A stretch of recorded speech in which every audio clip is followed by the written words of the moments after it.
Hey everyone, welcome back into our Monday Night Fairbanks Evening News edition of the weather. And I'll tell you what, you could not blame the weather if you did not have a great weekend this weekend, because it was just gorgeous. Temperatures in the low 60s, and we're looking at temperatures that could be near 70 degrees by this weekend. We'll tell you more about that good news in just a little bit. Our photograph tonight, a beautiful sunrise. Back to some more sunrises. This one's taken by Stephen Jacobson.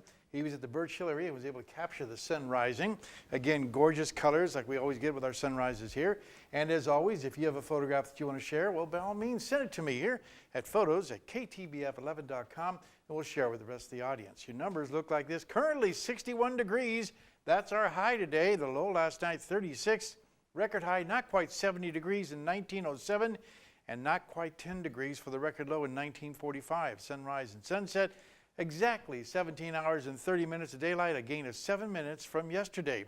On our satellite and radar, a little bit of activity moving across the southwest portion of the state, but that's just about it. Nothing else going on. Some mid-level clouds moving across in the jet stream, and high pressure once again expected to build in. And when that happens, all that warm air comes rushing forward from the south and gives us the warm temperatures. And that's what it looks like it's going to happen by Wednesday, the way it looks right now.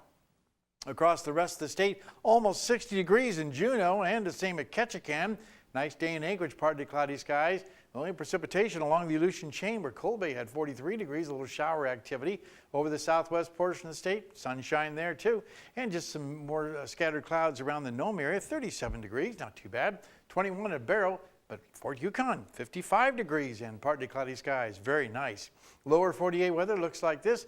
We have a lot of showers and thunderstorms scattered across the southern half of the country. It's still warm out to the west, but not quite as warm as it was last week. 100-degree temperatures in Phoenix last week.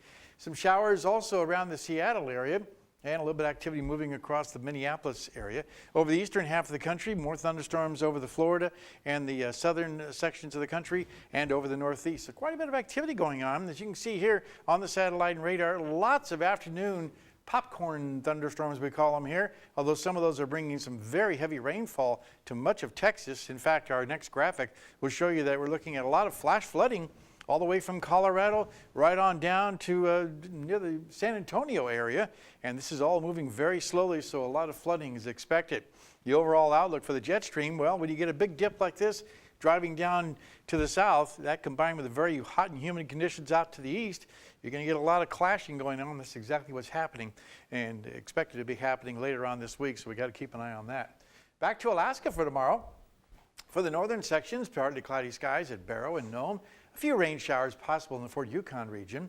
Over the interior, nice weather once again, mostly sunny skies in Fairbanks. There still might be some scattered rain and showers in the Healy and Delta Junction areas.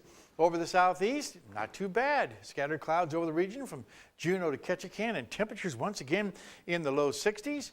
Over the southwest part of the state, we're looking at a little bit of a blackout.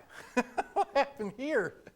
Evidently, we've got some sort of a computer failure here, so we'll just kind of give you an idea of what's going on. Let's go to our kids' weather, because we've got a brand new kids' weather for this week. And our kids' weather we're going to is Joy Elementary School. Here's a young man with a story.